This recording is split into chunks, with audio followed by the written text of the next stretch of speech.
La violence qui suit dans le déroulé du siècle, ça va être ce qu'on appelle aujourd'hui la violence économique. Le terme n'existait pas à l'époque, mais vous allez comprendre. La première expérience d'économie, la première expérience libérale d'économie de marché a commencé en 1763 sous le ministère de Laverdy. Laverdy est une personne qu'on ne connaît pas, c'était un personnage assez falot. Il a été l'exécuteur d'un plan d'économie libérale, d'économie de marché, alors complètement contraire à l'esprit de la royauté et à ce qui faisait la France, à la suite d'un certain Bertin qui, lui, a fait le travail et Laverdy l'a fait appliquer. Cette première expérience d'économie libérale prendra fin en 1770 et elle reprendra en 1774.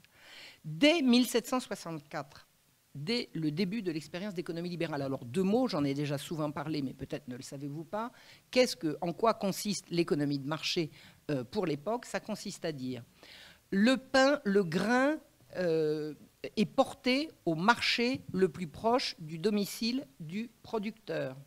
La population des villages alentours se sert la première. Ce qui reste après le passage de la population est confié aux marchands qui vont le faire entrer sur le, on ne disait pas le marché du grain, mais qui vont pouvoir le porter ailleurs pour le vendre plus loin. La police de l'époque et la police du roi, la police des grains, vérifie qu'on ne dérobe pas à la population son pain, son grain, et que les marchands passeront après la population. Voilà. L'expérience d'économie de marché libérale va consister à dire on va laisser faire les marchands, les prix vont augmenter, c'est pas grave. Pourquoi c'est pas grave? C'est même très bien.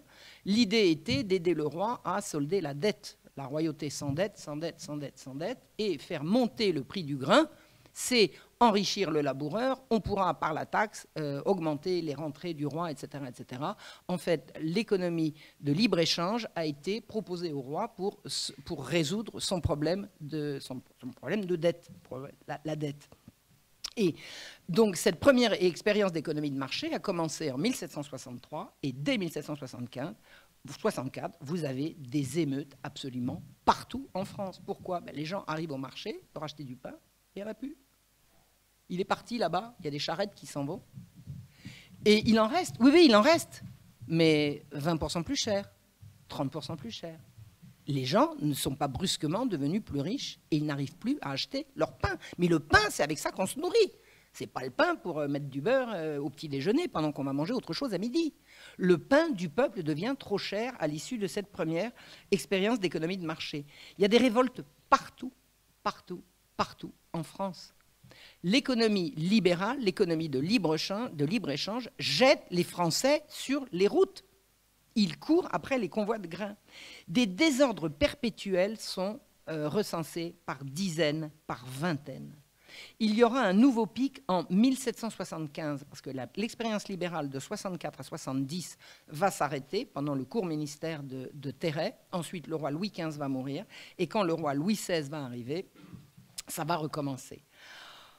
Les émeutes ont lieu dans les villes, mais près des fleuves, parce que le grain est chargé sur des péniches ou sur des barges, et il remonte les rivières et les canaux, et les gens courent derrière.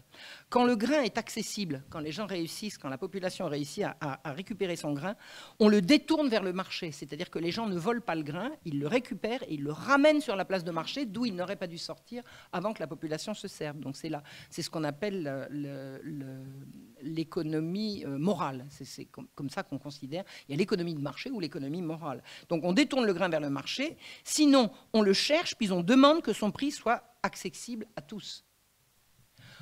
On peut non pas saisir le blé, mais dire, voilà, vous allez nous le vendre, là maintenant, on arrête le convoi, et vous allez nous le vendre au bon prix. Le bon prix, c'est ce qu'on appelle le prix taxé. Taxer un bien, c'est fixer un taux auquel on va le vendre.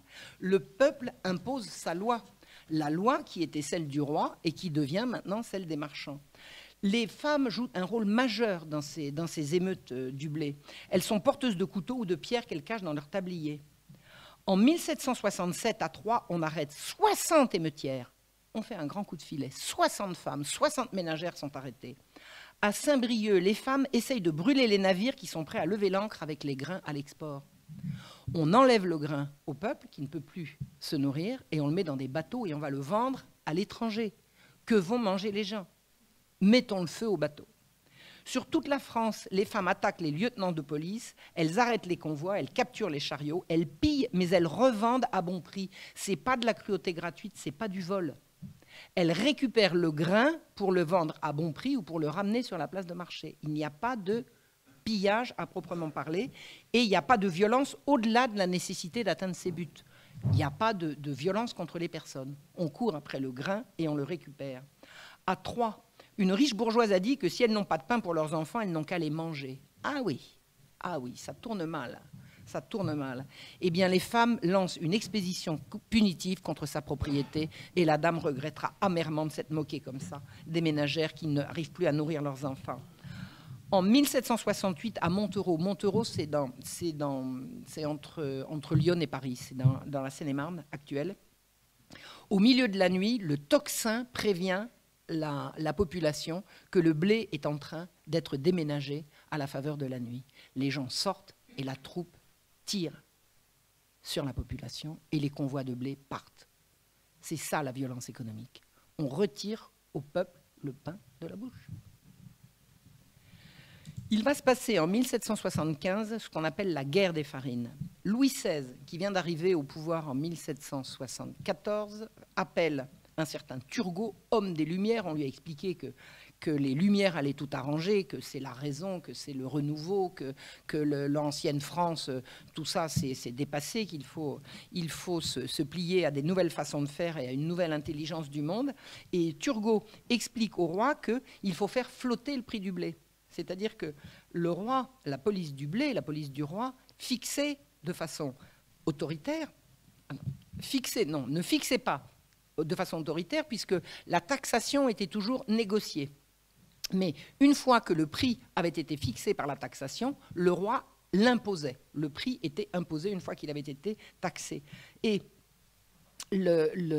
Turgot explique, on va laisser flotter le prix du blé, on va arrêter de l'imposer, et s'il augmente trop, eh bien, augmentera le revenu des pauvres. Si les pauvres n'arrivent plus à se payer le pain parce qu'il est devenu trop cher, on va les aider à gagner plus. Et vous savez comment on va faire? Eh bien, on va faire des ateliers de charité.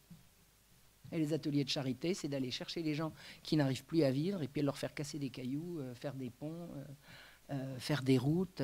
Je veux dire, c'est les travaux forcés, quoi. Je veux dire, avant, les gens pouvaient acheter, avec leur salaire, ils pouvaient acheter du pain. Maintenant, on a trouvé mieux. On va leur faire des canaux, des routes nouvelles et des villes nouvelles.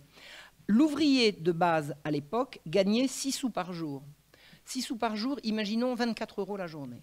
Un ouvrier de base gagne 24 € la journée. Quand le pain passe à 13 sous pour la journée, les intendants alertent le ministre. Attendez, vous gagnez 16 sous et le pain va coûter 13. Vous imaginez?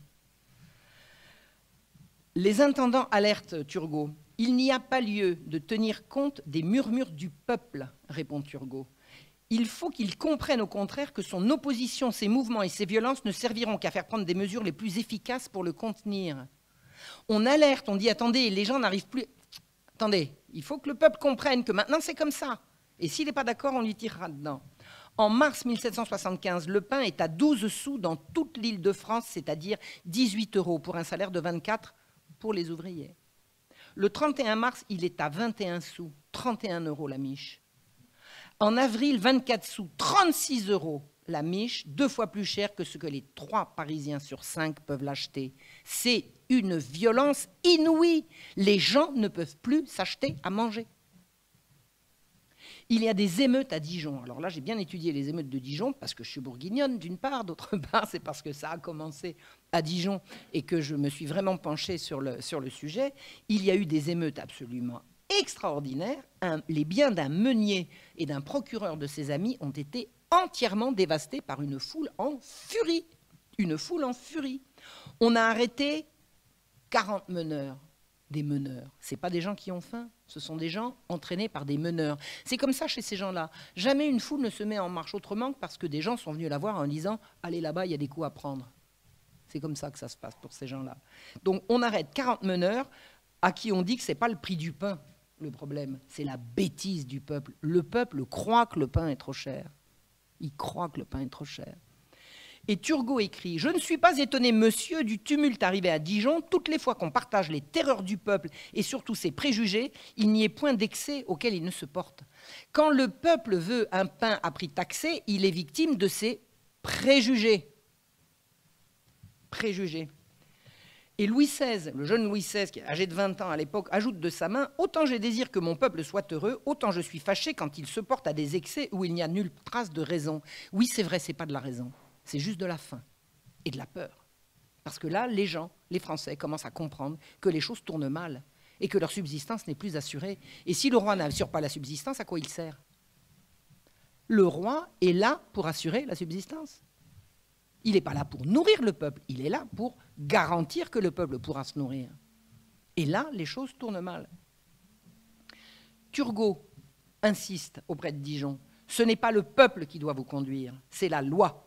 Et c'est vous qui, chargés de la police, devez régler, conduire et contenir le peuple et le plier à la soumission à la loi. C'est ça la violence économique.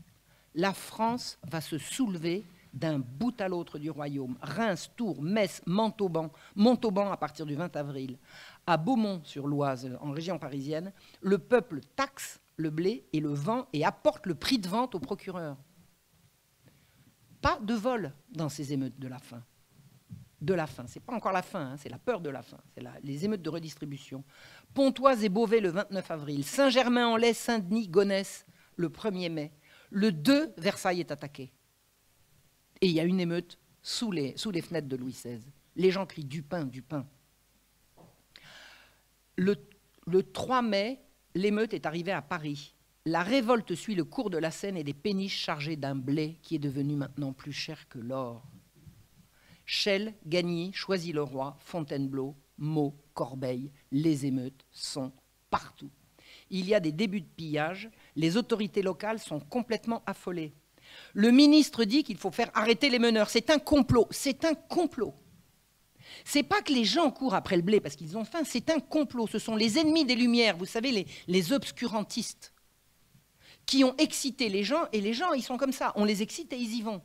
J'ai entendu ça récemment, hein, à propos du Moyen-Orient. Là. Les gens, ils vont sur la frontière parce qu'on les excite en leur disant d'y aller. Alors ils obéissent, ben voyons, bien sûr.